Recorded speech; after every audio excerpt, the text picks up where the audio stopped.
Good afternoon, good morning, good day to everyone, depending on the time zone in which you are joining us from. Thank you for making time to be here with us. A very warm welcome to you for joining today's webinar on embedding ESG into corporate strategy from compliance to competitive advantage. So this webinar is proudly organized by a collaboration between UK GCC and KPMG. And together we are committed to helping businesses in Ghana not only understand the ESG landscape, but take practical steps in leveraging its opportunities that it provides. So this is the third of 4 series in the year, and I'm happy to moderate this session. My name is Bernard Selikem Jakpasu. I'm a manager with the ESG and sustainability practice with KPMG in West Africa. Thank you once again for being here. So I'll take us shortly through what we will have today. I'll take us through our agenda, some of the things we should expect, some of the topics, the questions we teased out from some conversations we've been having, and then that's why we're here. Then I'll introduce our speakers, and then we'll get right into it. So I'll take the agenda. I'll look at the agenda, and I'll take us through that. All right, so for today, we are recapping our last webinars. We'll take some recap for the last two webinars, what we spoke about. We'll go through that. We'll look at why ESG matters to businesses in Ghana.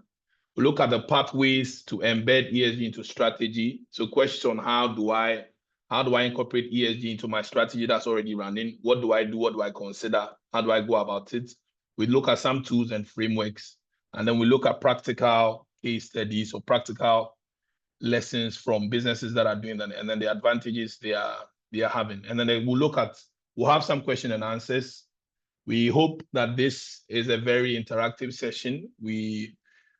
I'll give you the meeting house rules so that we will know how to interact when you have a question, what to do. And then should we have time, we will open up for people to contribute, speak to everyone as well. And so at this point, I will introduce our speakers. I'm not here alone today. We put a twist to it. I introduce our speakers. I'll give you a short background on them, who they are, what they do, and what they are bringing to today's discourse. So I'll start with Osei Owusu-Ansah. He's an associate director with our strategies and operations units in advisory with KPMG. He has over a decade's experience in delivering impactful advisory services across West Africa. He's a chartered accountant, a project management professional, and holds a Lean Six Sigma Green Belt. He also holds a master's degree in finance from GIMPA and a bachelor's degree in mathematics. Osei has successfully led and supported numerous projects spanning strategy development, business transformation, and performance improvement for clients in both private and public sectors. So as a speaker, he brings his deep expertise in strategy and operations, a wealth of cross-industry experience, and practical understanding of how organizations can achieve sustainable growth through transformation. Thank you, Osei, for being with us today. And then we hope to learn a lot from your rich experience. So our next speaker is a senior manager with our ESG and sustainability services. I'm sometimes wondering why I should read about him, because I've worked with him for the longest. He's a senior manager, and then he leads our internal ESG strides for KPMG Africa as our impact plan lead. In his capacity, he supports and contributes to the firm, that's KPMG's strategic initiatives to embed ESG practices into our operations. He drives our sustainability goals and then strengthen our impact across Africa. His thought leadership continues to shape dialogues on responsible business, sustainable finance, and corporate accountability on the continent. He holds a bachelor's in administration, and he has certifications across the Project Management Institute. He's a chartered accountant at ICA and ACC as well. He brings his deep expertise in ESG and sustainability, as well as governance, combined with his Pan-African experience. He brings valuable insights and perspective to discussions from someone who works both from the inside and then gives advice to our clients. So thank you, Asenso, for joining us today. We hope to leverage from your wealth of knowledge as well. So at this point, we will come back to you to interact with you. We want to take some thoughts from you through our QR code, scan the code, and let us know. We are interacting with you through that. So there are questions there that we want to hear from you on. Thank you. All right. So as we take your feedback, I'll go through some housekeeping rules as we go through that. And please feel free to react. It's a virtual space, but we're wanting to leverage as much interaction as we can. Feel free to use the buttons, react, thumbs up, smile, laugh. Maybe someone says something you want to react to. Please feel free to do so. So for a little housekeeping rules as we go on, mute your microphones. And if you want to contribute where you want to be given the opportunity to speak, put up your hand. I will moderate that in between the speaking times, and then we'll allow you to speak. And we have a Q&A section. Please put your questions there. I will let you know when they are being spoken to, and then we'll interact there. The chat option has been turned off, and you wouldn't be able to communicate through that. So everything you should send through your Q&A or use the reaction button. So put up your hand if you want to speak, if you want to ask a question, and then we would definitely ask you to join. So we are asking that you stay here for the full session and as we dialogue. And if you have any or require any technical assistance, put it in the same chat box. We'll definitely be available to support you. So thank you once again for joining. So we are seeing that we're having people joining us from international trade finance, consulting, manufacturing, planning, and law. So we are happy to have you here. We will shortly gather some expectations on why you're here, and then I would hand over to our speakers to take the reins. As we wait, one thing I want to add is I was recently at another ESG symposium, and the person walked down to tell me how they've been challenged or how they've been educated via this series. So we love to hear your feedback as well, and we are thankful you join and follow through that. So I'm seeing expectations as people say I'm here to understand how I can incorporate ESG into my already running strategy. I'm here to understand how ESG drives business value. Another is saying that they're here to understand what level of skills do they need to have to integrate ESG into their already existing practice. And someone's expectation is he really wants to answer this question. Will ESG make me go forward? Or he's saying that I'm understanding to say that there's a buzz around ESG and he's trying to find the connect there. So I'll say if you still have expectations and whatnot, you can use the chat room. I'll read them as we go on. But in the interest of time, I want to hand over to our speakers so they take over. As I said, we'll begin with a recap, and that will be taken over by Asenso. Thank you very much. All right. Good afternoon, good morning, good day to all of us here on the call. Again, on the back of Bernard's protocol, I just want to say thank you to UKGCC and also KPMG for putting this together. Bernard, I also share in your testimony of how people have engaged in terms of how this has been useful, and we believe that this session would also add to that testimonials that we get. We love to hear from you, so we'd appreciate that feedback. I just want to be sure that we are not alone, and we have you with us. So just with any reaction, any emoji, just let me feel your presence, although this is a virtual call. And apologies, I have some technical glitch with my camera and so unable to turn it on at this point. But I want to let me see some reaction from our participants to give us some assurance that we are not alone. Okay, thank you very much. I see we have a number of us here on the call this afternoon. Just as Bernard mentioned, this is a recap of what happened the last series that we did, the last episode of this series that we did. And I hope that we have some of the members who participated in that session here with us. But just to give us a sense of what happened, because this is a series, there's also some continuation from what we did as to today's session. We would also speak about a bit about it.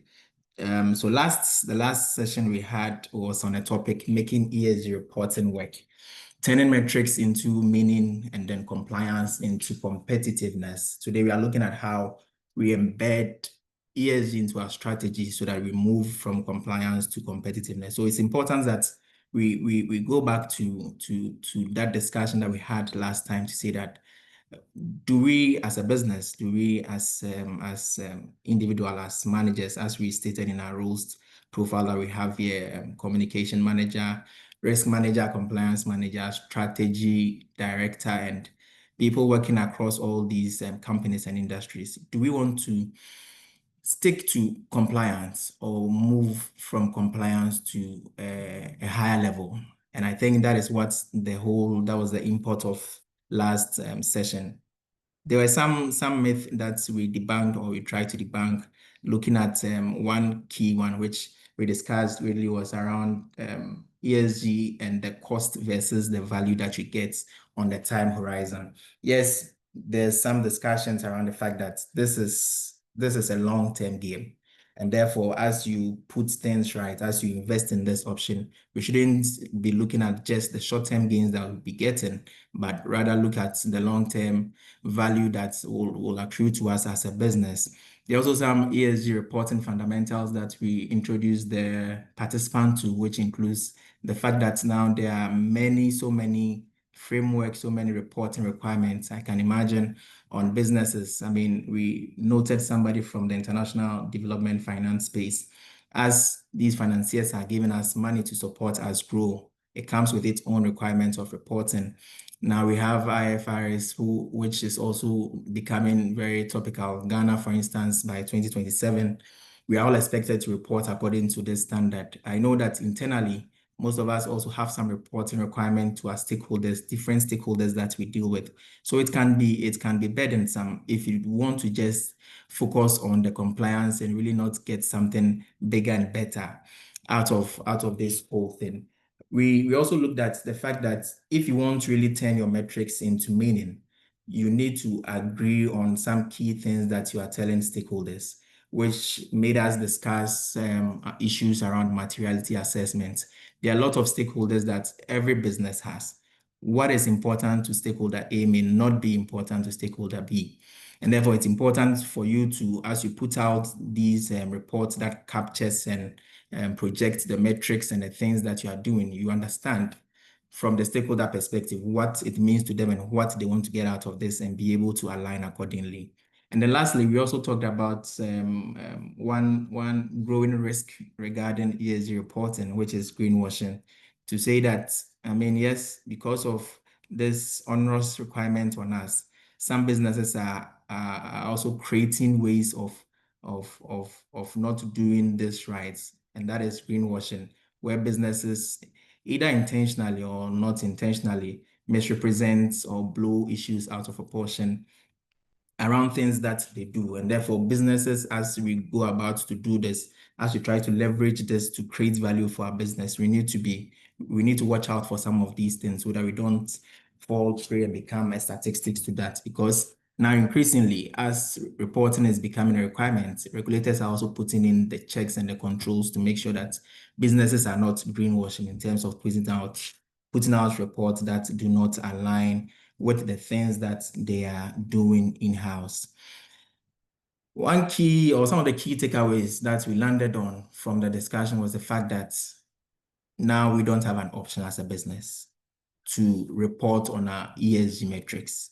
We don't have an option from regulators' expectations to the expectations of our investors to even internal stakeholders and external stakeholders. We don't have an option. This has come to stay. Another takeaway from that session was the fact that it is not enough to do this in silos, because other than that, you're not getting the best out of this whole talk or discussions about ESG. it is important for you to integrate this across your business so that you can get the full value or the optimal value from this. And the last one was the fact that we should not look at this from the perspective of only risk or only issues or compliance. However, what are some of the opportunities that this presents to us?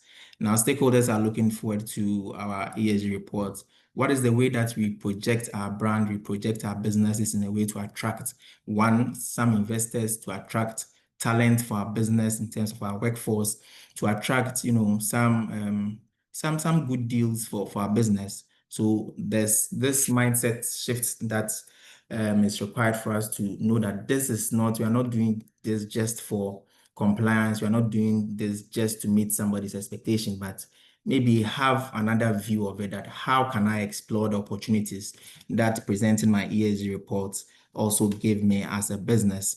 And therefore that connects to our discussions for today to say that how can we move from that compliance state to now embedding ESG into our strategy? We know that as a business, what helps us to run the business is one of them is the strategy document that we develop for our business. And therefore, with that in mind, how can we embed this whole concept of ESG into that strategy document and move it from strategy, just a strategy document, to strategy implementation so that we can get the full value from it?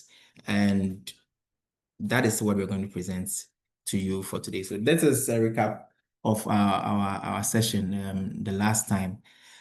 To set the tone for or say to come in terms of presenting how this can be embedded, how ESG can be embedded into our strategy. Let's look at the other side in terms of what it means for ESG just to be utilized as a compliance tool. I mean, we have from experience in some of the engagements that we've had to do around ESG assurance and ESG advisory for businesses, that you engage management, you engage board, they'll tell you, oh yes, we do have it. We have started our ESG journey. We have been very conscious about it. You ask the first question that, or some of the early questions that we would pose is this reflected in your strategy? Unfortunately, we see that most people will just bring maybe an Excel sheet or a PowerPoint, a nicely designed document to show all the expectations of their regulator and all expectations in terms of what they have to do, in terms of the disclosures, and in terms of the things that they need to do internally. But then the question is that beyond these expectations, for you as a business, what do you want to get out of this? And that is typically not reflected in the strategy documents that they have. And for some, it's more procedural and reactive approach to say that some would have a very nice E&S policy, some would have a nice checklist, some metrics that they are tracking, some based on an investor who is coming or investor who is interested in their business will do some things just to appease the requirement or to meet that requirement of the business. And we are saying that this is not enough if you want to get the best out of this whole concept of ESG. So we need to move beyond that. For some, it's also just some limited strategic view that they put to this whole ESG. And we find there's also a bit tailored towards compliance because, for instance, a business may want to project the business as one that is one that aligns with maybe women development or youth empowerment, and will do all things right relating to that women empowerment agenda and leave all the other things. Maybe if you'd have looked at it from a bigger perspective, whilst you are achieving your key target around youth empowerment, women empowerment, you'd have been saving some cost around your resource efficiency, water usage, even your people skill internally. But because we have a limited strategic view of this ESG, it also boxes us. And the conversation this afternoon is that how can we move beyond these points to now make it a mainstream activity for us as a business? How do we embed ESG into our strategy and implement that for optimal value? So I would pause here, and then Osai Jr. will take us through that next section. We'll stand by for any questions or comments that you have. Bernard, thank you.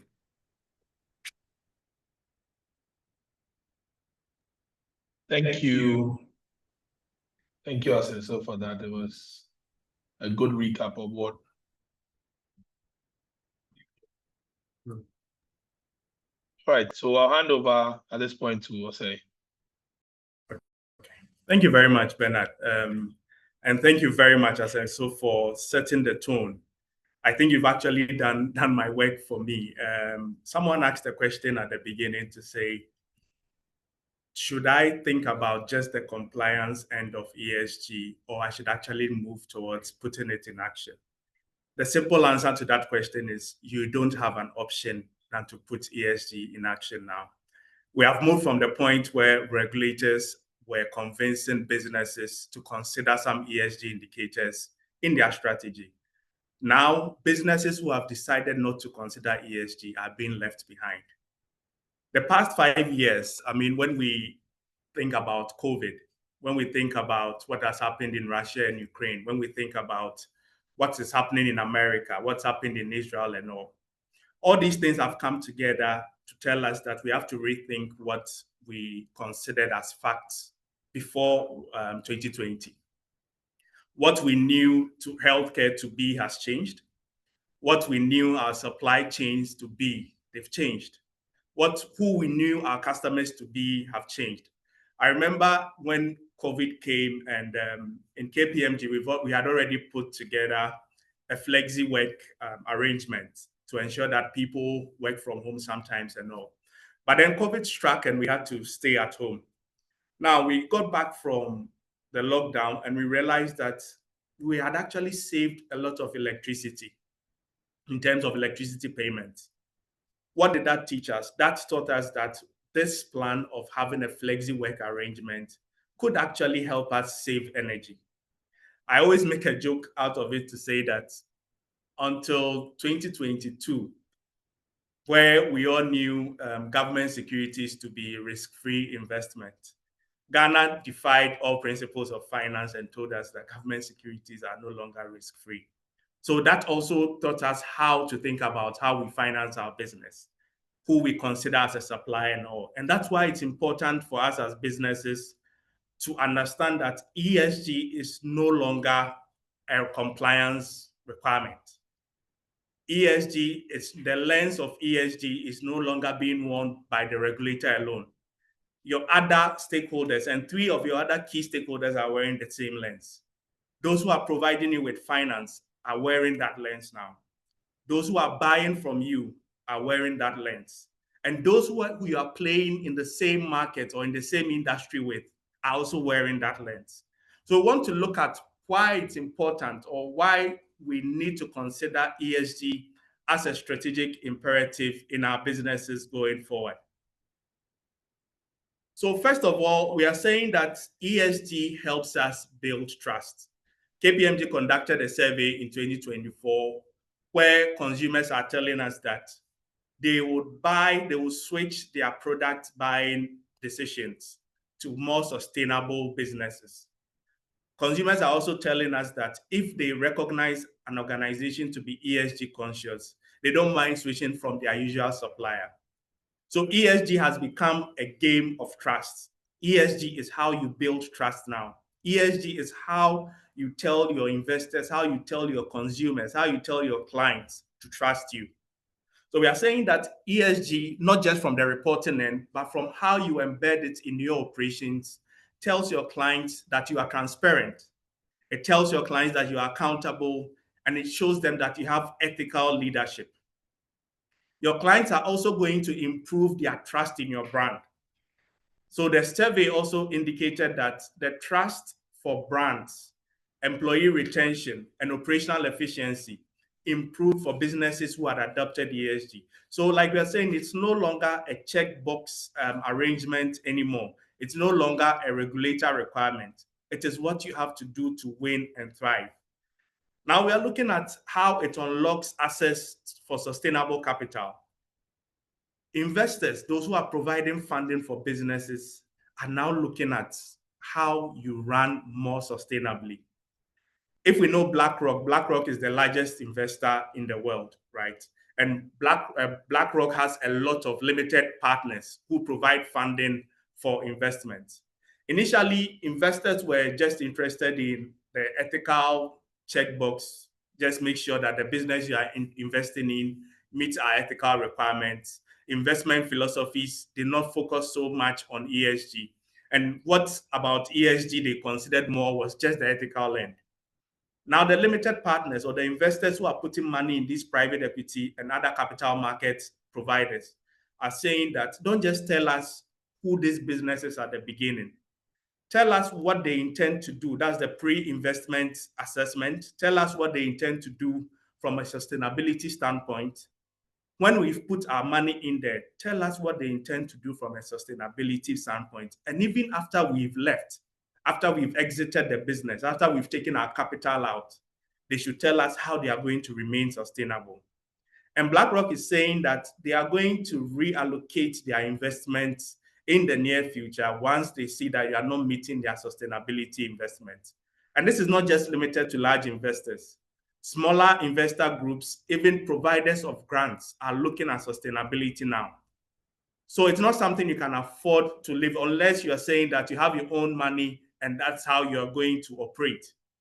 But we all know that no one ever thrives on shareholder capital. At a point, you may have to inject more equity. At a point, you may have to look for debt. Now, banks are looking at your sustainability indicators. They are looking at your sustainability profile to be able to advance funding to you. So it's important to unlock sustainable capital. And why that makes it important is that is how your business is going to grow and thrive. Now, looking at global competitiveness, you are not operating in these markets alone. You have other industry players who are sourcing funding and have customers who are more ESG conscious. Now, if they take the step before you do, what's then going to happen is they are going to move and win earlier than you would. We all know the story of Nokia. Nokia was comfortable, and that was even before ESG became a thing, right? Nokia was comfortable, and now Nokia is out of business. They underestimated their competitors. Your competitors are being more sustainable now, so you cannot afford not to be sustainable. We're also saying that ESG drives innovation, resilience, and long-term value. Businesses are now having to think about how they reach their customers, from a channel perspective and also from a product perspective. Customers are expecting that the products you give to them are more sustainability oriented. This actually causes businesses to be innovative around product development, around the entire product life cycle. The product life cycle is centered around the customer, and the customer is telling you that they are more interested in ensuring that you are making an impact in the environment in which you operate in. So in summary, ESG cannot be taken out of your strategy as a business if you want to operate, thrive, and win going forward. We'll look at the value ESG creates for businesses who have actually adopted these ESG indicators. So first of all is revenue growth. The survey conducted also indicated that as high as 50% of consumers said that they are willing to switch to sustainable brands, or they are willing to pay more to buy ESG-focused products or services. So what they are saying is once they realize that you are not taking ESG seriously, once they realize that you are not telling them what you are doing to be more sustainable, once they realize that you are not making an impact, a sustainable impact in the environment you are operating in, they are ready to switch, even if it means them paying more for products. And we know what that means. What it then means is if businesses adopt ESG, their revenue is going to grow because their consumers are more sustainability conscious now. It also moves to cost reduction. Walmart, I think in 2022, adopted their net zero agenda. And as at the end of 2022, they had made savings of about 32% in their operations cost by just retrofitting some of their equipment and reducing electricity costs. So ESG is not just for you to show off, but then it makes you more profitable and it helps you thrive and be more resilient as a business. Now we look at risk management. we know about what happens to Volkswagen in the past 3 years, where they reported emission numbers that were way below what the actual emissions were. They paid heavy fines to the tune of about $33 billion. These fines can actually cripple certain businesses. Why did that happen? Governance was left to have a lot of latitude in the business. Reporting requirements were let loose. And at a point, they actually set up systems that were underreporting their emission numbers. And they ended up paying about $33 billion. You can look at that against the GDP of our country and see what that means for a single business. So ESG helps you to maintain a robust risk management system, the compliance end of it, and then the initiatives you put together to ensure that you are building trust with your consumers will help you build strong risk management practices. And then talent attraction. IBM in the same 2022 had another survey, and they surveyed people who were already in employment and people who were looking for jobs. Up to 67% of employees were saying that they will stay with their organizations if they realize that organizations are sustainability conscious. 67% are saying you don't have to do any other thing, or you don't have to do much to get us to stay, to retain us in employment. Just let us know that you have sustainability at heart. You are interested in creating sustainable impact in the environment in which you operate and for your employees as well. Now, interestingly, 1 out of 3 employees who were on the market looking for employment said that they were willing to take a pay cut if they moved to an organization that was sustainability conscious or ESG conscious.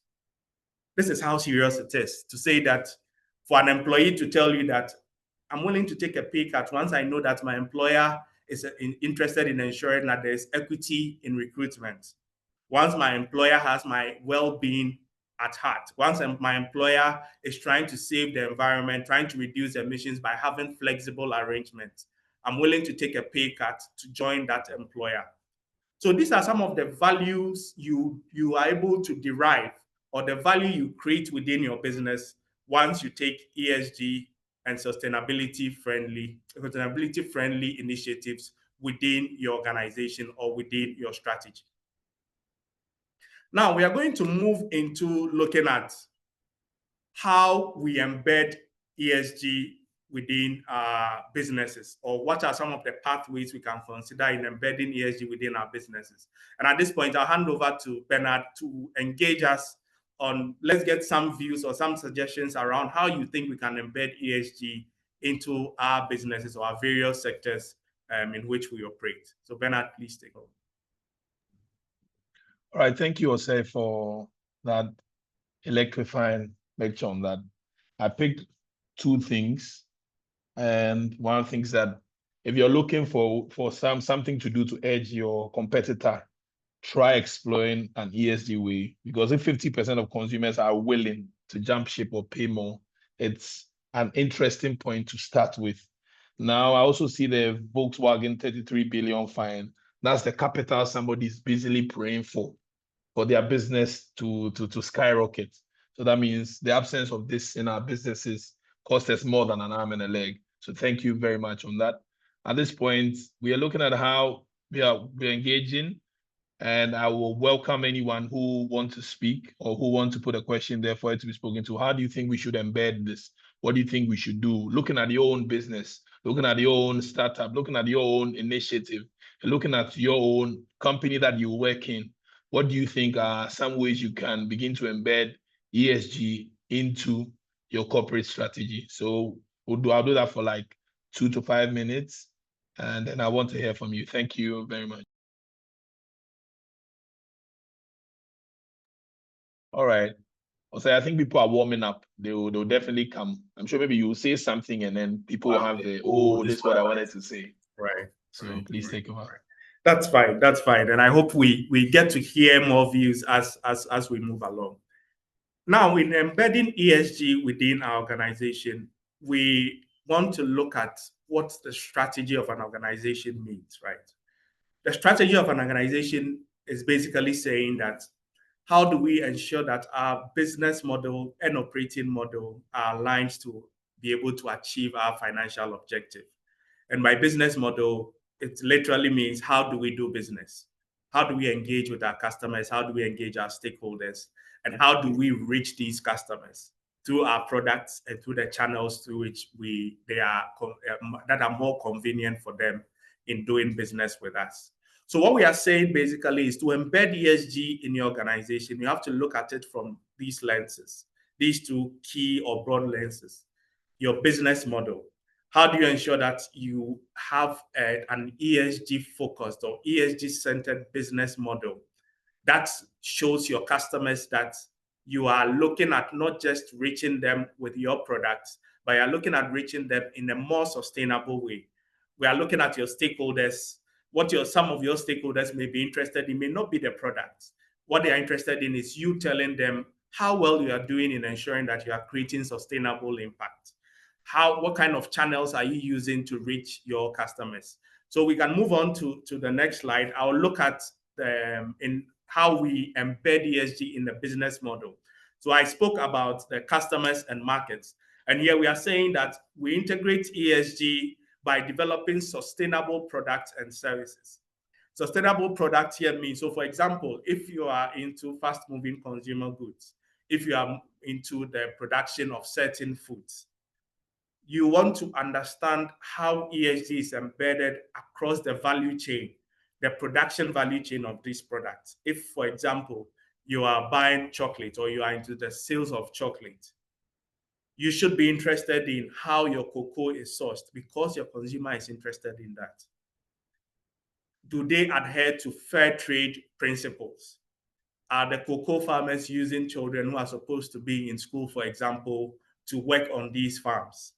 Are these farms a product of Galamsey? I think just about a week or two ago, there was news in the market that Ghana stands a risk of facing some EU bans simply because of, well, not simple. I mean, I shouldn't say simple, because of what we are doing with Galamsey in Ghana, because they are recording high mercury levels in the food Ghana is exporting to the EU.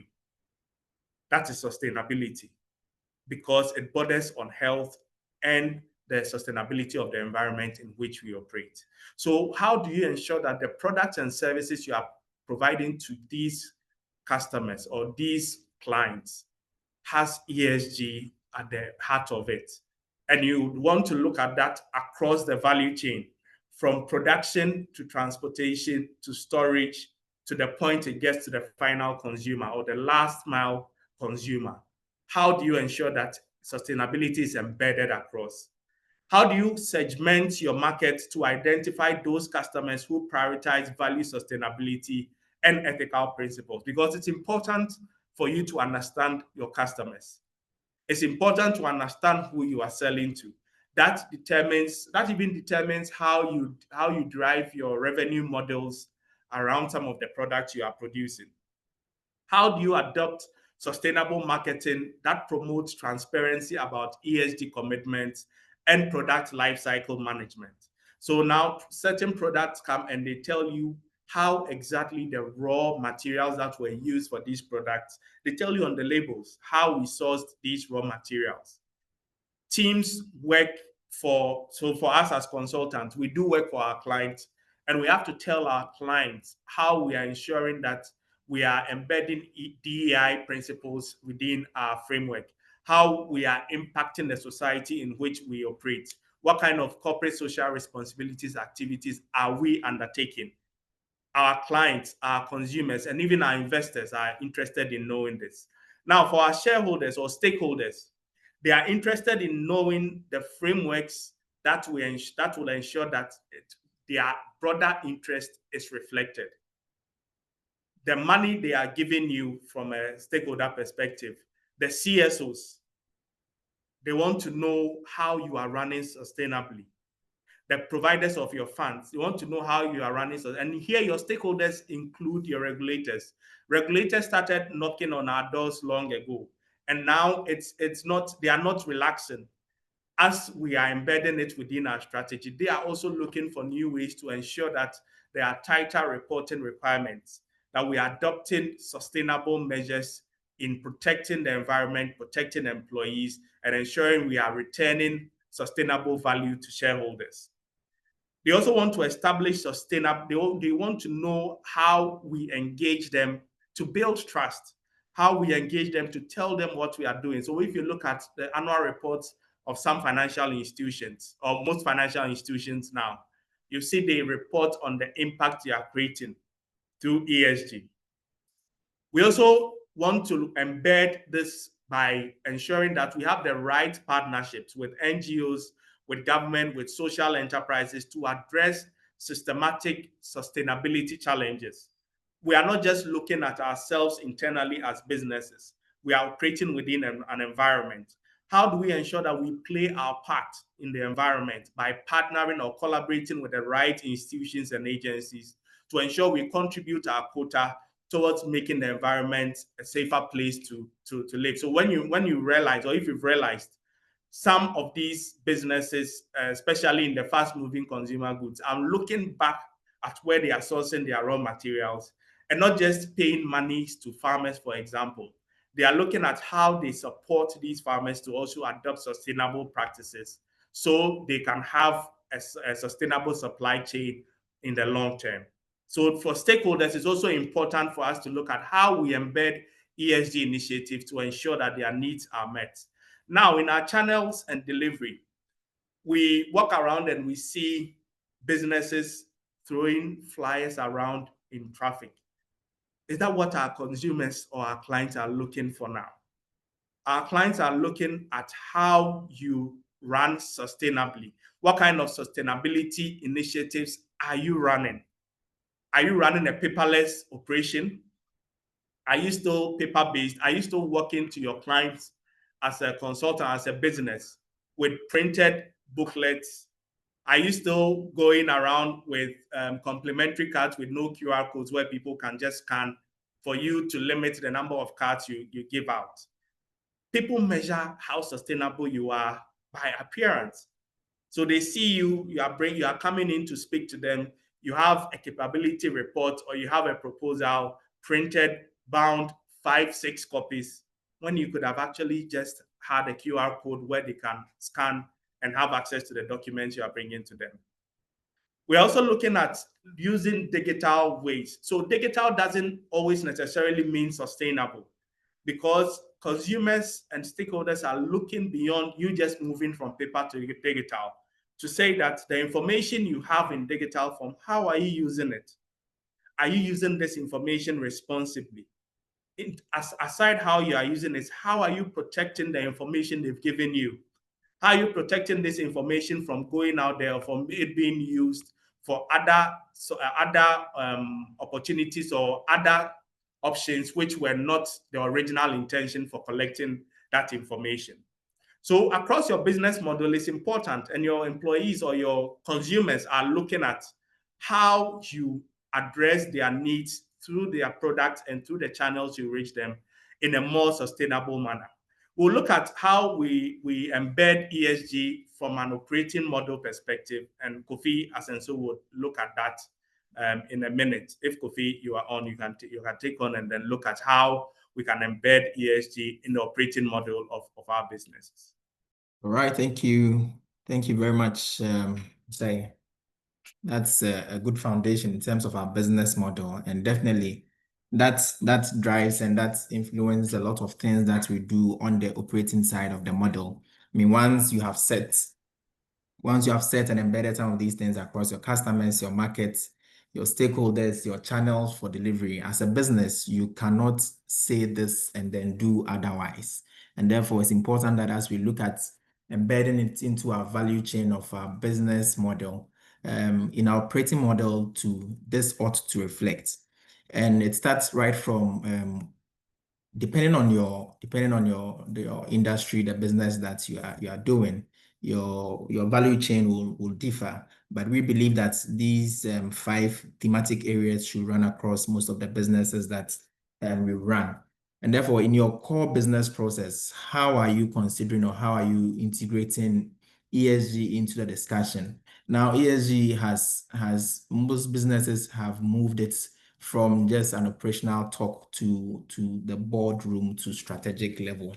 In our planning, in our risk management, as board sits to decide and think around what are the big things we should be looking at in terms of what are the risks that we should be mitigating and what opportunities we should be exploring. This is coming through in terms of funding, in terms of financing decision. What, as a business that probably you are even in the manufacturing sector or you are even in the financial sector, what opportunities can you also get leveraging on this ESG discussion and ESG frameworks and ESG strategy that you have? So now in our banking space, you see a lot of businesses, a lot of banks trying to get accreditation for GCF, that's green climate funding. So that's would boost their liquidity. That would help them to serve their clients who are also in this space better.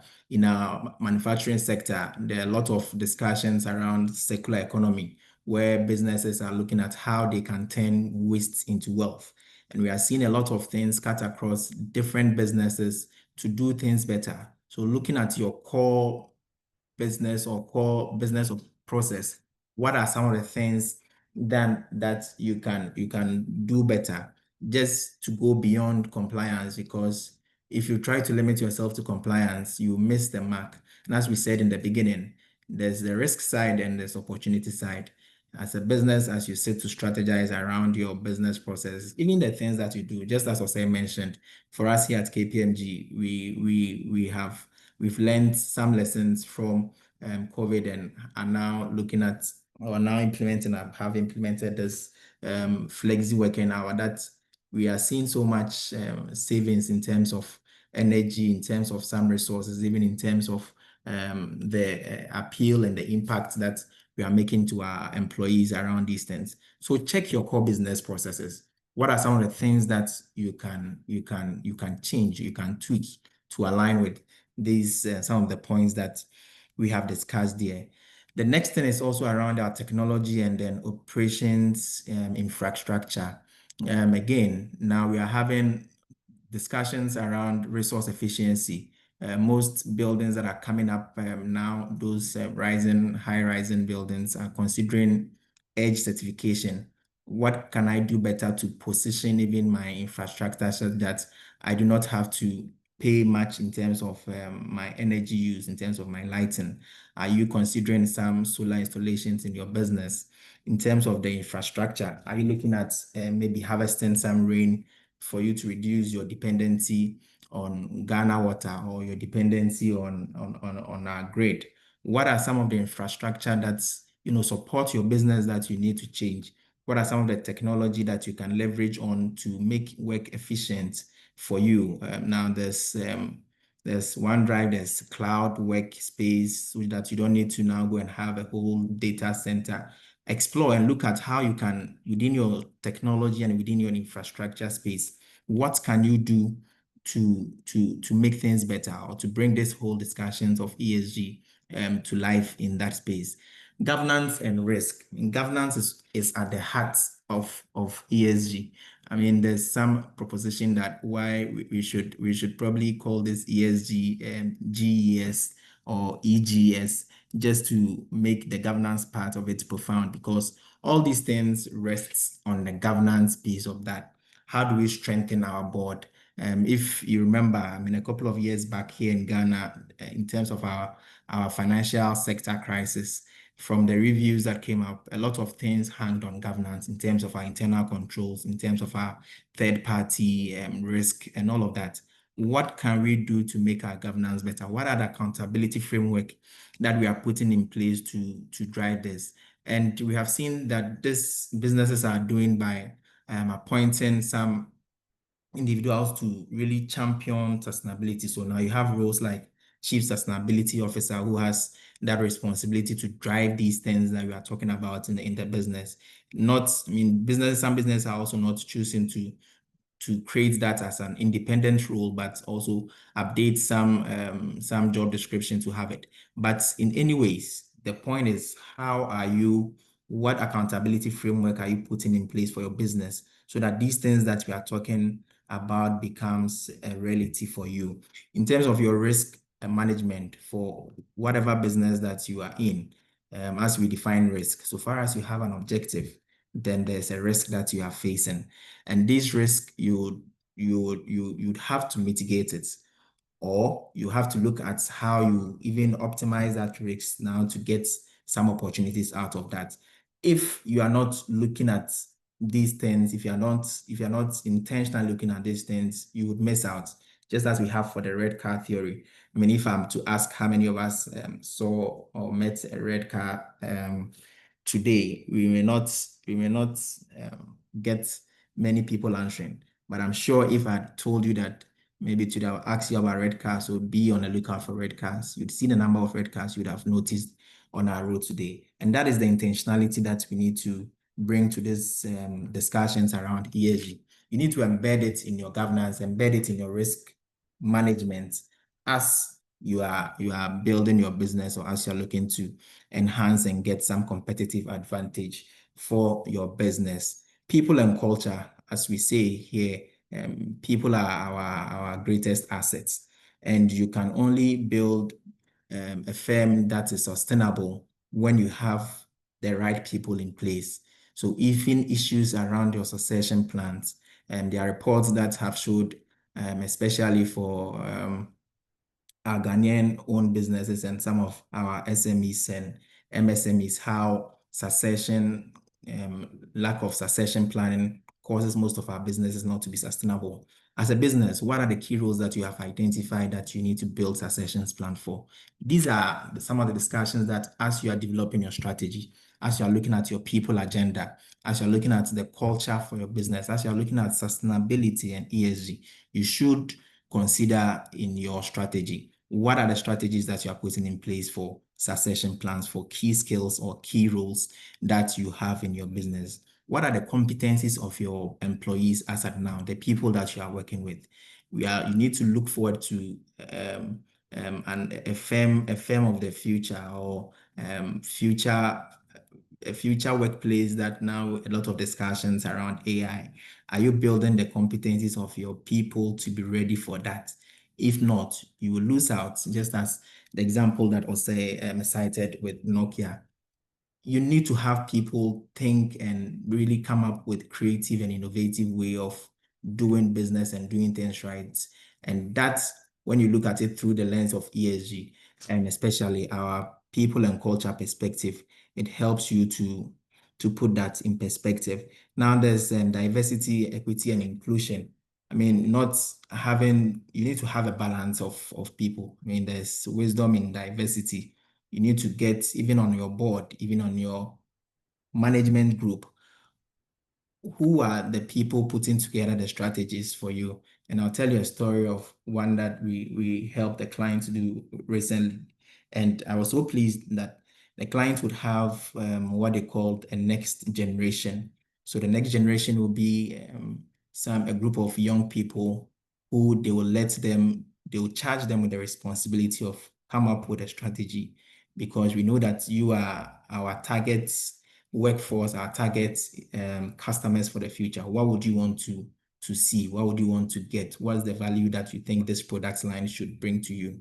And the ideas that we were able to generate before that now went through the wisdom of the board and the older folks. It was so brilliant that you could see that they are able to meet the requirements of today and still have plans for meeting the needs of also the future. And that is what we are asking of you, that as you develop your strategy, embed some of these things, look into the future, have diversity, understand the competencies that are required for the next or for the future, and then be able to build and embed some of these things in. It's not enough to do these things and not have a means of measuring it. And the point is that, I mean, as the saying goes, what gets measured gets done. It's not enough to have a strategy document beautifully designed, and you get some consultants to do it for you, and then you shelve it. What is the accountability framework that you are putting in place to link these strategies to the real action that you do as a business? And it's important. I mean, Usually when we engage clients and go through some of these journey with them, and even go back to do assurance, you ask for what was your sustainability or your strategy around these things. They'll give you a beautiful document. You read it and you are wowed and amazed by the content, that's the strategies that they have. However, almost about a third of it is not implemented. And that cannot be right. As we seek to implement, as we seek to embed ESG into our strategy, beyond having those nice initiatives, what are the measures that you are putting in place? One, to link it to the performance of employees. What are some of the incentives? What are some of the motivation that you are putting in place to motivate people to consider doing this? So that, in a nutshell, will be it. As you consider it in your business model, don't just leave it at your customer, your stakeholders, your markets that you are considering, but internally have a view of how do you want to do it internally, integrate it into your business, and with combining that with also your business model, you would have great success in terms of the value we get from this. Bernard. All right, thank you, Asenso, and then thank you, Osei, for that two key things on how to start that journey if you are integrating ESG into your corporate fabric. We are told that we have to do that through our business module and then our operating model as well. And I'm reminded of us, Osei spoke about the customers and the customer market and how segmentation even works, or transparency in some of the things that are done, products are already produced. I remember one time somebody shared that they took their toothpaste, and for some extraordinary reasons, they decided to read what was on the tube as they were brushing their teeth. And he said he saw written there that turn off the tap as you are brushing your teeth. And he says generally as that my water today is running. He said it as a joke, and that my water today is running. How does it concern the toothpaste producer? But then we realized that in small ways, they are communicating their appreciation for ESG, because water efficiency is something that should be considered. So those who run their water, throughout will now check and then do that. So that's another way they are communicating their commitment to ESG. So that was an example that came to mind. Another, as Asenso spoke, especially about the people and culture. We know that once the culture is not right, whatever you set in motion is definitely not going to be sustainable. As I said, that culture eats strategy for breakfast. So if we don't have the culture right, whatever plans we have, even if we iterate, we change even how our market sees ourselves, without the culture of the people that are running it, we won't get where so probably you started an ESG journey and it didn't go far. Maybe the appreciation in your cultural fabric is what's lacking. So there are things that we have taken from that. Before we go, I will read some things from our Q&A. I have someone says, show strong leadership commitment. I'm sure it's on the question or say asked on how do we incorporate this. So showing strong leadership commitment, yes, Asenso even spoke on that, on the governance side of it, how to channel that. Then there's a question. We have two questions at the moment. I'll give one to Osei, one to Asenso. So I'll let Asenso take a breather and I'll say this. So it says, I work in Ghana's power sector, specifically generation. What specific things in relation to ESG adoption should IPPs be focused on? I read it again. I work in Ghana's power sector, specifically generation. What specific things in relation to ESG adoption should IPPs be focused on? So over to you, Osei. Thank you. All right. So thank you very much, Bernard, and thank you for that question. And I think about a year or two ago, we heard about the dam spillage that displaced a lot of people within a community within the Volta region or so. I think it's about a year or 2 years ago. This was an action of a power producer, a hydroelectric power producer, that displaced people, that placed a ban on sustainability.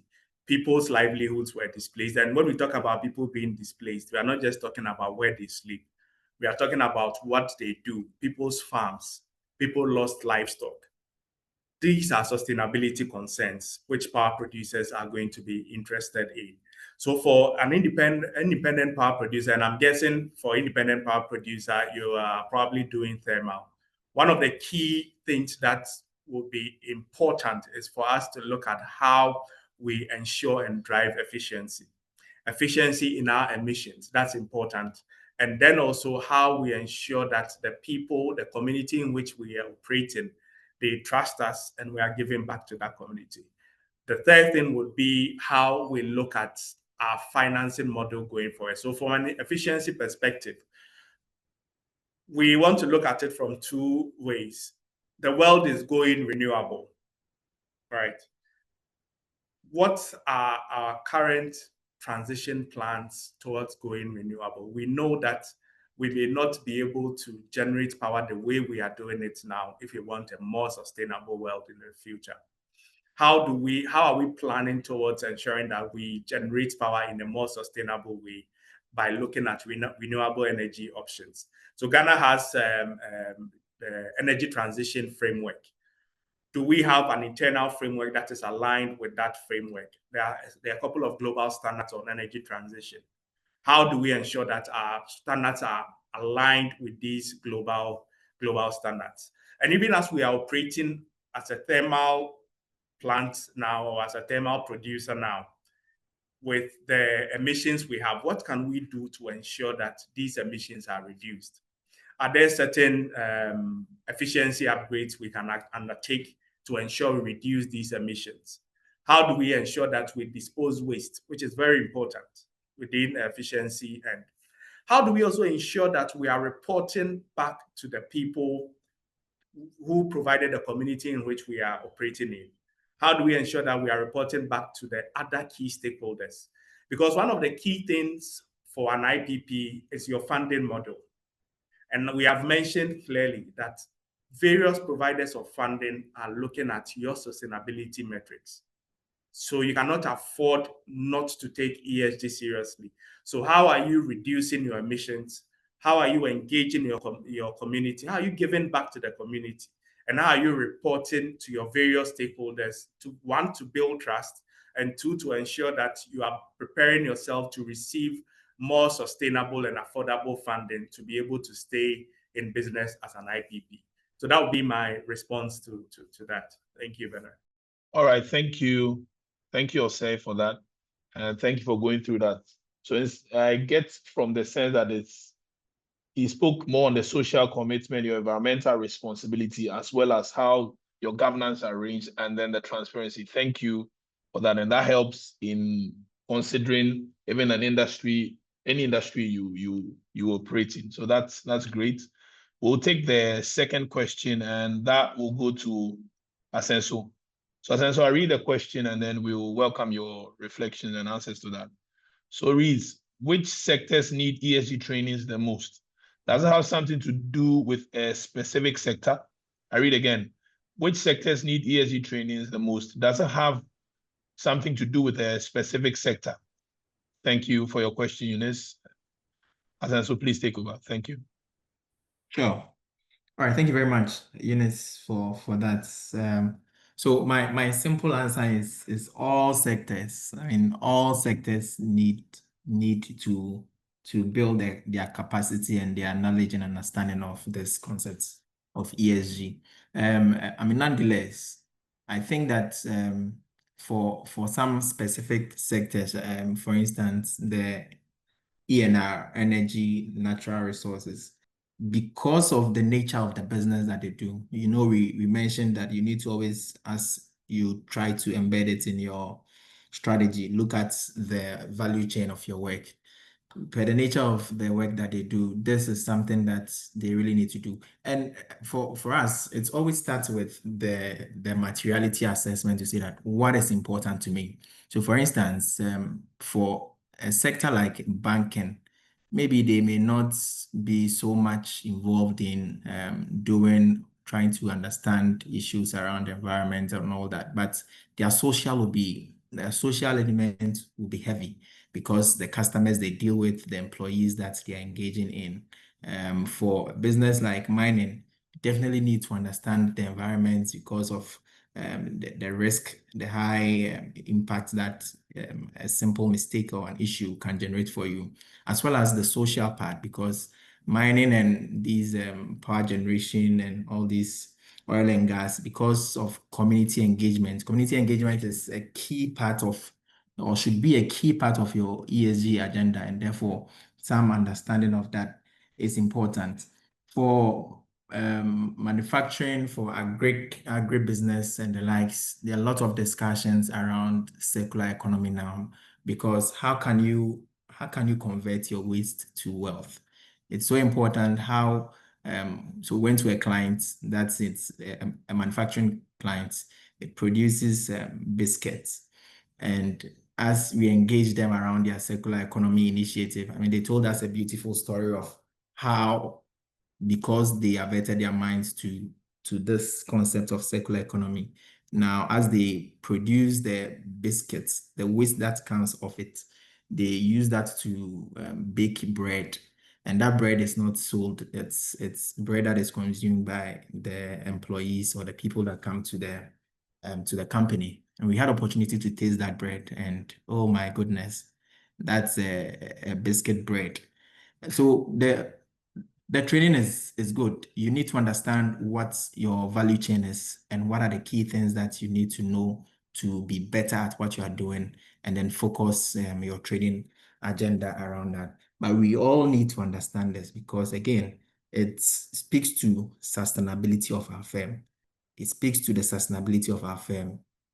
If you are not affected by the risk related to the environment, the social, or the governance, I can bet you that as you look deeper into some of these issues, you will see some opportunities that you can also explore and optimize for some value creation for your business. So Ben, over to you. All right, thank you very much, Asenso, for that response. And I'm reminded of something we see at KPMG, that ESG is not something you do, but it's everything you do, and then how you do everything. So with that said, it supports what Asenso is saying, to say that everyone needs ESG training and everyone needs knowledge about that to improve wherever they stand. And I'm sure the bread that Asenso is mentioned, maybe after the call, we will liaise with UKGCC to send to you wherever you are. All right, so we'll be moving on. And then Ose will take us through some practical frameworks and how to go about this. Thank you very much. Over to you, Ose. Okay. Thank you, Bernard, and thank you, Kofi Asenso, for those practical examples around how people or how organizations have adopted and are making an impact through ESG. And Bernard just said something, that ESG is not something you do, it's what you always do. And it applies to the tools and frameworks we want to look at, to say that these tools and frameworks are the tools and frameworks we have used in developing strategies for our businesses. The key point now is how you rethink what you do with these tools to be able to develop a sustainability or ESG focused strategy. So when you want to develop a robust strategy, there are some key things you need to do. You first of all need to have a good understanding of your environment, your external environment, what's happening within the economy you're operating, what's happening within the global environment. There's some macro shifts within the environment. Then the second environment you look at is the industry you're operating in. Are there certain things changing within the industry? Are there some dynamics moving within the industry that may impact how you are going to operate going forward? Then there's the third, maybe the most important environment, is your internal environment.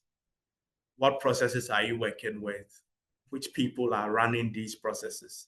And what kind of technology is enabling these processes as you move on?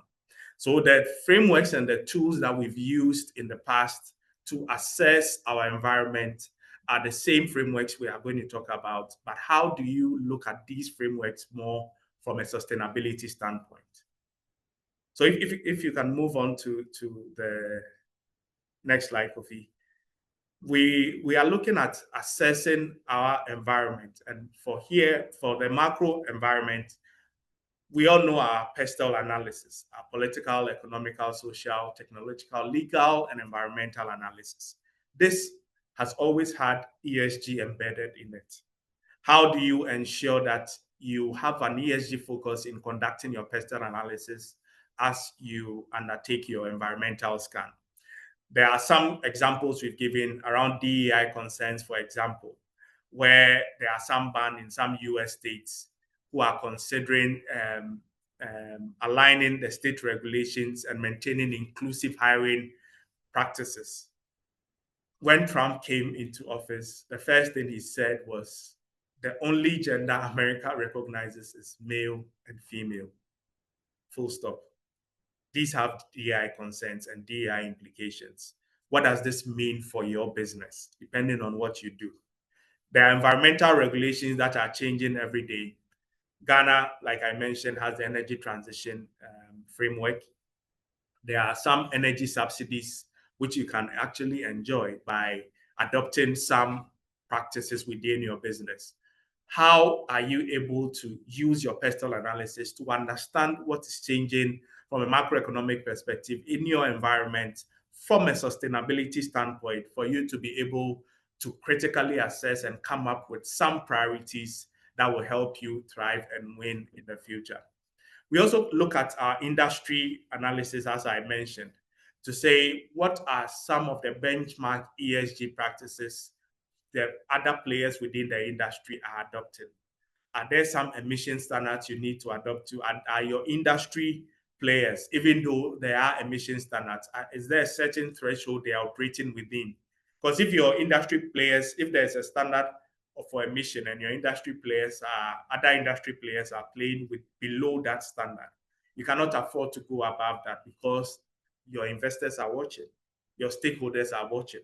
So how do you ensure that you understand the nuances or the dynamics going on within your industry?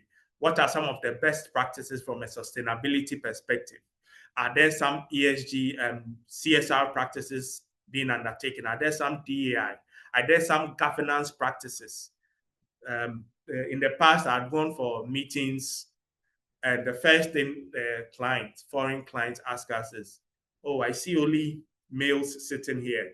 I think initially I used to take it as a lighter note discussion, but after it kept being repeated, I realized it was something the client was actually concerned about. Why do I always have only males coming to me? Does that mean that KPMG is not diversified enough? Does that mean that KPMG does not promote equity, does not promote inclusion? So these are some of the things you look at in your industry analysis. Are there certain benchmarks you have to look at within the industry you're operating in to be able to ensure that the priorities and the initiatives you come up with in defining your strategy has a sustainability focus or a sustainability centricity in developing your strategy? We can move on to the next. Then you look at your internal review or your internal scan. Here, we are going to look at what your strengths and weaknesses are. And one of the key frameworks we've used is your SWOT analysis. After you've looked at your external, you also come and look at your internal. What are some of the sustainability practices you're already doing that can be leveraged to strengthen those other areas you are not too strong at in ensuring sustainability? What are some of the weaknesses you have, and what are the key priorities or initiatives that can be put in place to ensure that you convert these weaknesses into strengths? So your SWOT analysis is one key tool you can use to ensure or to assess your ESG readiness or your sustainability readiness to be able to plan into your next 3, 4, 5 years in a strategic period. One key thing that's important in all this is putting together a robust reporting framework around this. Because the only way you're able to track what you are doing and ensure that you are doing it well is what the data you're able to put together says.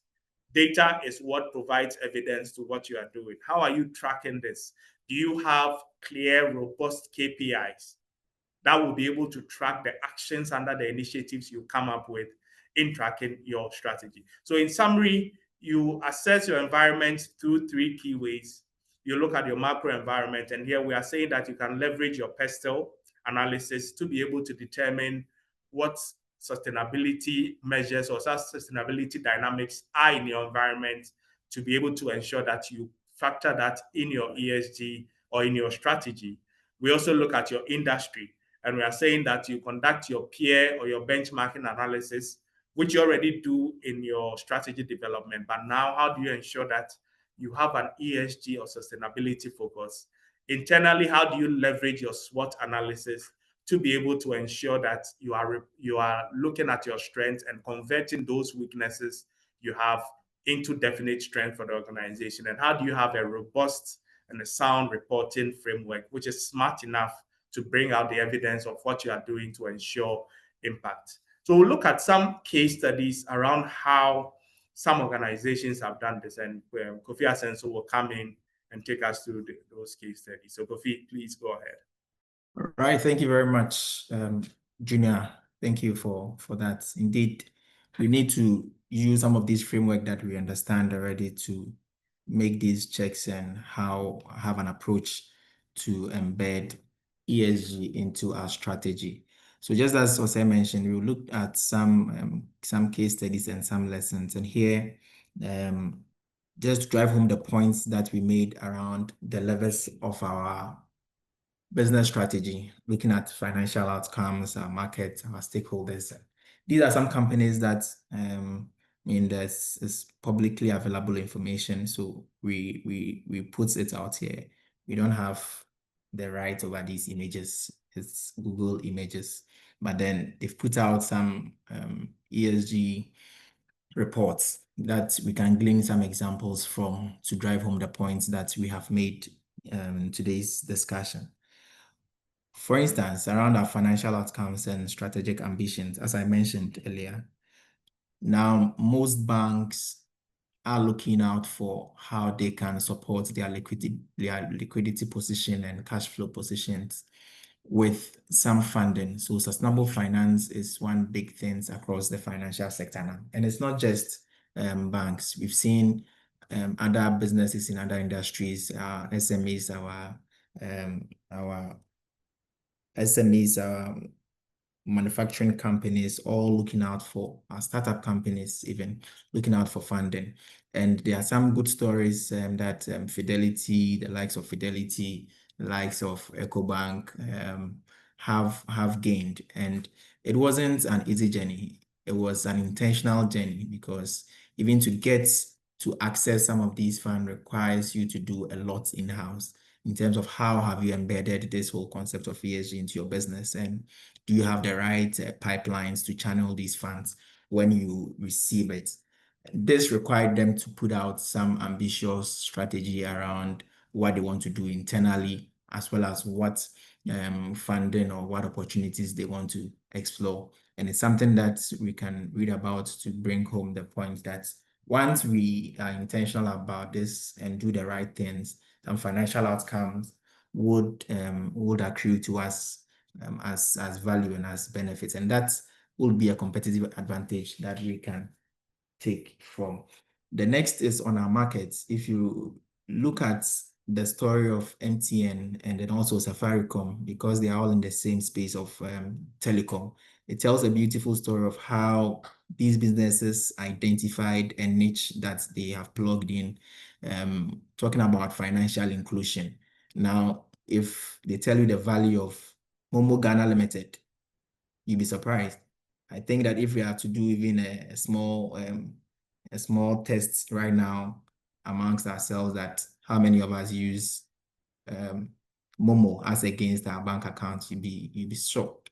And it's all because there was a thought to look at financial inclusion as an opportunity that drove businesses to now create a whole market that is worth a lot more now. IKEA is also another example in that space, in terms of they are already in this manufacturing of furniture and all that, but they had to remodel in terms of their market outlook, and now they have a separate line that meets the specific needs of some markets, still using the products that they used to take to the market.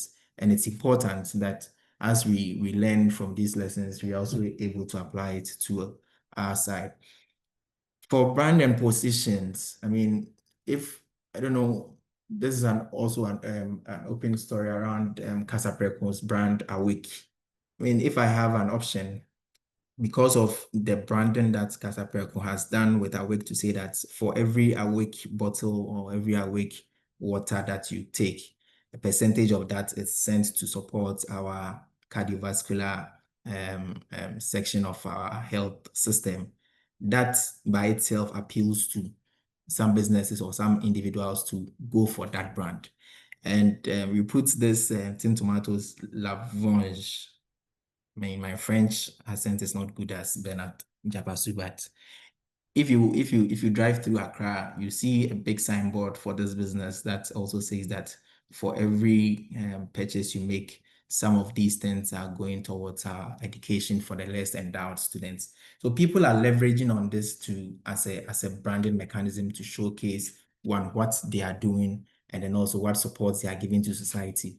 And by means of that, it's attracting some good gains for them. As a business, what do you want to be known for? How do you want to project your brand? How do you want your value proposition to be told such that it's a competitive advantage for you?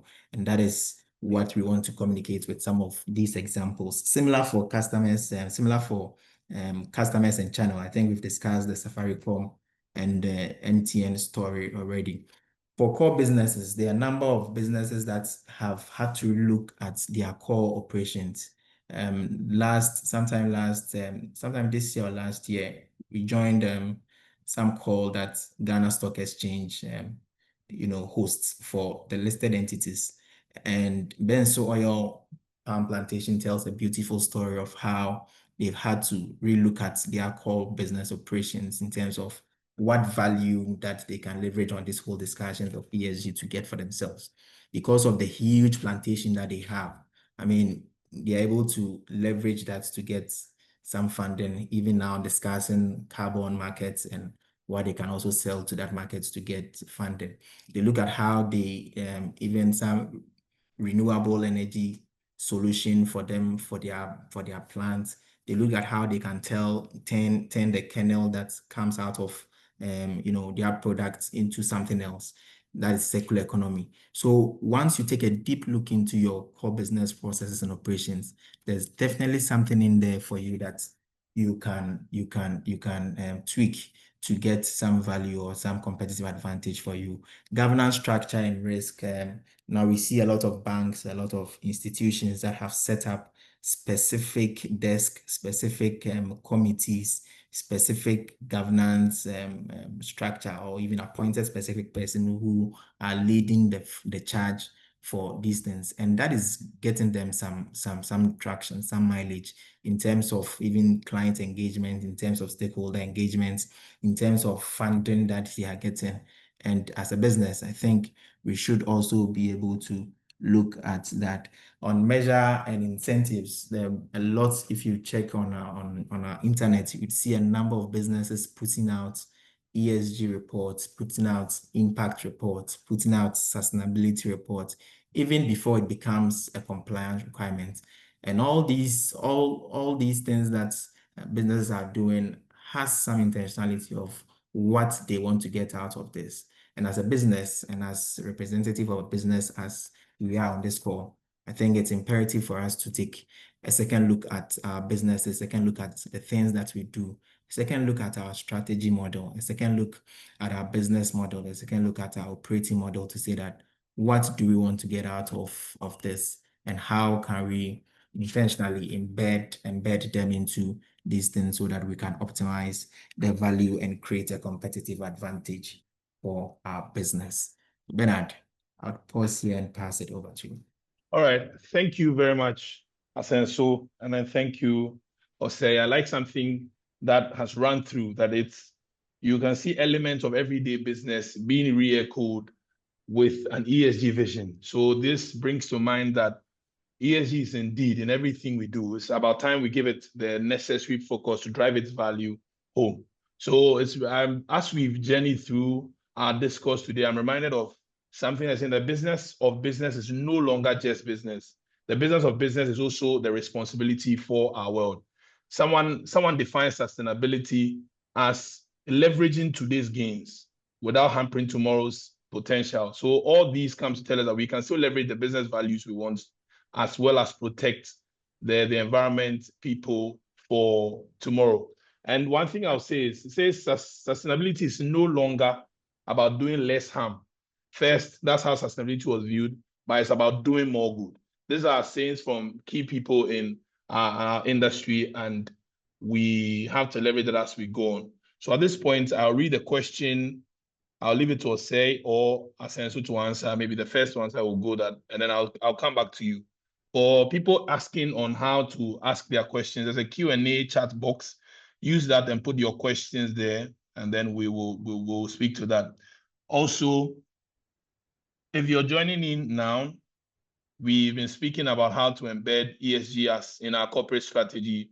We're looking at moving from compliance to competitive advantage, and we've spoken on how to do that. So I'll read some questions.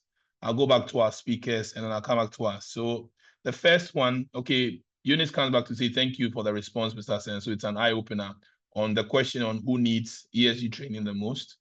Now from Benny, saying as an employee in an organization, if you believe the ESG strategy is disrupting the flow of core business, how do you go about it?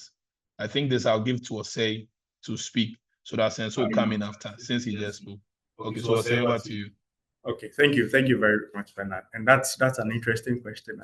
The employee feels that the ESG requirement, it's becoming burdensome. So that's the problem right there. We are seeing it as a requirement. We still have that compliance mindset to ESG. One of the key reasons why an employee will feel this way is an issue of strategic alignment. So it goes back to how we formulate our strategies, right? To say that, how do we ensure that the views of our employees, and that's why in developing strategies at KPMG, we undertake what is called the culture assessment and also an employee survey. We need to understand how employees view what is happening within the organization, and then also ensure how we get that alignment to move forward with the organization. So in other words, the strategy and what the employee does should not sit separately. The employee drives the strategy.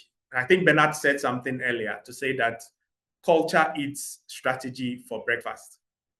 What that means is if your culture is good, it will drive your strategy. But if your culture is bad, execution for strategy is not going to happen. But there's an extension to that to say that the values you put in place, or the core values you put in place within the organization, even though culture is strategy for breakfast, values determines who gets a seat at the breakfast table. So at the end of the day, what we are trying to say is your values should embed what you want to achieve in your strategy. The values, well communicated, well bought into by employees, would avoid situations where employees actually feel that strategies, ESG considerations or ESG requirements within the strategy is becoming burdensome. It could also be that the ESG requirements have been developed outside of the strategy. But what we've learned today is to say that strategy and ESG considerations cannot run as parallel tracks. They run as co-contributors, or they collaborate to move forward. So if there's a situation like that, what we want to do is to go back to the basics to say that, how have we ensured that our ESG considerations or our ESG initiatives are aligned with our priorities within the strategy? And if they are, how do we ensure that our values, the values within the organization, the values that is going to drive that strategy, is well bought into or well aligned with the employee expectations, so that employees become advocates for that strategy, and by extension, the ESG considerations. So once the ESG considerations is seen as burdensome, then there's some misalignment, and we have to go back to the basics to address that misalignment, to ensure that there's a buy-in from the employees who are going to drive the execution of that strategy. Thank you, Bernard. Thank you, Osei, for that. And I'm happy that you get to clarify that ESG is value, is driving value business. So when it's beginning to be seen as something burdensome, there must be some parallel running, and that we have to ensure integration. Thank you so much for putting that for across to us. The next question from Solomon, thank you for that, is saying that looking at the 5 thematic areas discussed, how can this be incorporated into ESG reporting for MSMEs? And I'll give that to Asensu to speak to. Thank you. All right, thank you very much. And thank you, Solomon, for that question. I believe the 5 points that Solomon is talking about has to do with our core operating model. Solomon, please confirm so that we can address that. But given that assumption, I mean, I think that this fits both, large businesses as well as small and medium businesses. I mean, I don't know the business that you are in, but what I know is that whatever business you are in, there are some core processes that you are, undertaking to convert whatever raw materials into value for you and your stakeholders. And in that case, you are saying that you need to know that processes better and have a second look to say, what can we do better? How can we align this to some of the ambition that we want to realize? How do you link this to ESG reporting?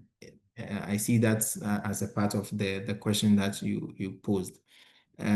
Thankfully, I mean, I mentioned initially, and Bernard from our last session also did excellent in terms of the numerous frameworks that are there to drive reporting, depending on the stakeholder or depending who the audience of your report who the audience of your report is, that will drive the content.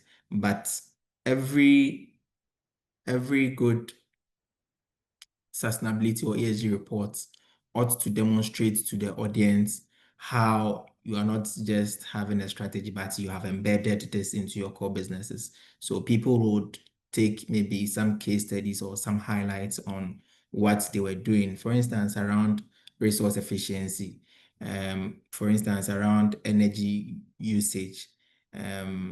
So any of the key points in your core processes to demonstrate what you have done better relative to ESG consideration. And similarly also for the infrastructure and the technology that you deploy to do the business. For governance and risk, for every framework, ESG reporting framework would require you to demonstrate that how have you intentionally set up your governance structure to drive this. Because if you don't have the leadership, if you don't have the buy-in of your board, or in terms of SME, your advisory committee or your advisory board, or your the board that, or the governing body that oversees your business, if you don't have their buy-in, then some of these things may not happen. So businesses or audience or users of your ESG report may want to understand who these people are and how they have, embraced this concept of ESG, and therefore leading your company to demonstrate that. For most ESG reports, you definitely see the measures that companies have put out. So even in the current IFRS S1, S2 series, which requires most businesses, I mean, large businesses for now, there are considerations to do one for SMEs. What they are requesting you to do is to demonstrate in your report what is the governance around this, your ESG and sustainability journey. What are your risk management activities or initiative, to say that how are you identifying risk in your businesses? How are you exploring opportunities that you have in your businesses? What is your strategy to dealing with these risks and these opportunities? And then what are some of the metrics and targets that you have set for yourself to deliver on the strategy that you have defined? So that is how it's typically reflected in ESG reports, and it can fit perfectly into our MSME business model. Thank you, Bernard. All right, thank you so much, Asenso, for speaking to that and helping our MSMEs on how to incorporate this in incrementals along the businesses that they do. And I'll take maybe our last question. Okay, so Solomon says thank you to Asenso. Then our last question from Nido, do thank you. It says, is there research that shows how ESG investment as reflected in the company's bottom line, profits, retention of key staff, increase in demand for products, etc. And oh, thank you. You're saying you joined after maybe I had been mentioned. Thank you for joining and even asking that. So I took some reflections across as the delivery went on. I will use that to answer by reminding us as I take even the recap on that. So the first thing is there research to show how ESG investment. So I would like to first look at the ESG investments in different ways. First, in monetary terms, and also investing in time in training, as Enso mentioned, that training your people to adopt that as part of your operating model. And how does this go a long way to affect the three things you've mentioned? For profits, from the beginning, one of the things Osei mentioned, he mentioned that Volkswagen, VW was charged 33 billion fine for an ESG misnomer. So such things are taken from the company's bottom line. So without that, that's 33 billion that should have been kept on their financials if that didn't happen. So that saved them. And there's a study that says that shows that operating profits are affected as much as 60% through cost reductions, new market opportunities, and risk management, depending on how strong your ESG initiatives are. And also remark, for example, looking at Ghana chocolates and how those who work with them, who transform them along the value chain, are constantly requiring that people who work on those farms are not underage, and then the fact that fertilizers that are used are not harming the environment. These on the supply end side, they check this. So if you're going contrary to that, that's going to you losing some market share. So these are some of the things. Even in KPMG, we do some work for such suppliers. They check on these things to make sure that the goods that they are taking to transform are ESG compliant. So that's it for that. For talent retention, there are global surveys on millennials and Gen Zs that are saying that these individuals are likely to stay with companies that show more rigor towards sustainability and social impact.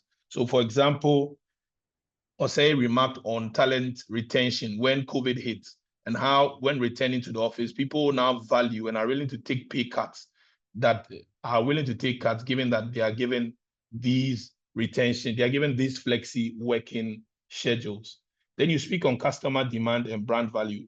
Increasingly, customers are drawn to green products and social impact products. Some people buy some type of bottled water in Ghana because of their bold statement that a percentage of earnings go into either heart or brain endeavors. So there's a research from Nielsen saying that 66% of customers are willing to pay more for sustainable products, with the figure even higher among younger demographics. So there are people, and social media is also driving it, people that are concerned about the impact in their societies and how today's customers are aligning towards that.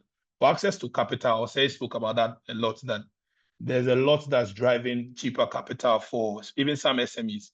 SMEs are focused on women products, women-led SMEs, attracting cheaper capital now. So that was mentioned too in the beginning. I just want to maybe open if I've left anything or say or Asenso want to mention. So Asenso want to remark on something in this. So I'll open that. Then when Nizan, if Osei also comes, then he will take us through our reflections for the day as well. And then I'll come back. Thank you. Asenso, over to you. All right, thank you very much, Ben.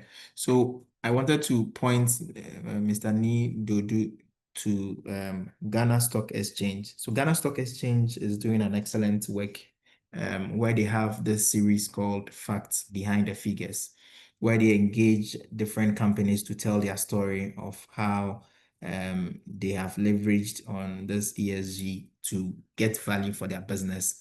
There's a session that Benso Oil did and spoke about a lot that they have done, that they are seeing value in terms of it even hitting their bottom line. I remember Cowbank also came on to discuss the savings that they have made in terms of energy use, and then also in terms of water, just because and this was even just at their head office because of the building, the EDGE certified building that they have put up. So there are a number of stories that they share, especially for the Ghanaian space. So if you listen to those or if you get engaged with the Ghana Stock Exchange series, there are a number of these are real examples, and they are showing the figures how their financials were maybe 2000 or 2020 and how it's been now because of some of these things that they have done. So maybe I would point you to that for some Ghanaian context examples. Bernard. All right. So thank you, Bernard, and thank you, Kofi. I think it's been an engaging session so far. We'll just take a few reflections based on what we have discussed. For me, the first thing or the key thing I am picking from this engagement is that ESG is no longer optional. ESG is no longer what you are thinking about doing. ESG is that thing that will leave you behind if you don't do it. If you don't consider ESG in how you are operating now, consider yourself left behind. And that's very instructive and very important. ESG has shifted from compliance to strategic necessity. And as businesses, we need to align as well. We've also said that there are various pathways we can consider. We can look at it on our governance and most importantly, look at it from a culture perspective. What kind of culture is driving the organization? That is key, not just about ESG, but then also in executing your strategy. What kind of culture is driving your organization? As we've said, a bad culture kills execution. A good culture fosters execution. What kind of tools are we using in assessing ourselves as a business from an environmental perspective, in ensuring that we have taken all that there is into account in crafting our strategy with sustainability at the center of it? And after we've done that, what are the key performance indicators we need to consider to ensure that we have a robust reporting framework that is smart enough to bring out how we are making an impact internally and externally within our business? And the reflection Bernard just gave about the question I think Nii asked and Asenso added to it clearly points to the fact that the opportunity of ESG outweighs the risk, and it is important for us as businesses to act early. Companies can be leaders in Africa's ESG journey. ESG is not nascent in Africa anymore. Businesses have picked onto it, but there's still opportunity for you to derive early mover advantage if you pick sustainability initiatives and put key actions around it and have clear indicators on how you measure this going forward to build resilience. The new way of measuring resilience is sustainability. Thank you very much for your time, and I'll hand over to Bernard now. All right. Thank you, Osei. Thank you, Asenso. Or thank you, Osei Squid, for being with us today and then sharing your in-depth knowledge, both from ESG, from strategy, looking from inside, and then looking and helping clients as well. We all agree that we've learned so much from here. I am leaving with the zeal to do more in the space, the zeal to learn more, and the zeal to shine my light from the corner in which I am. I'm taking away that sustainability is no longer about doing less harm, but it's about doing more good. It's no longer just a business initiative, but it's about responsibility to our world. We are stewards of this world, stewards of people that have, and we'll definitely continue to do good through the ways we already are.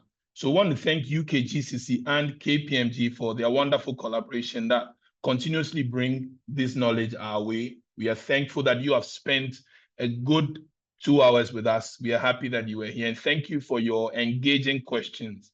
Again, my name is Bernard Selikim Jakwaso, and it's been my pleasure and then an honor to be your moderator for today. Thank you, and have a good rest of the day and good week ahead.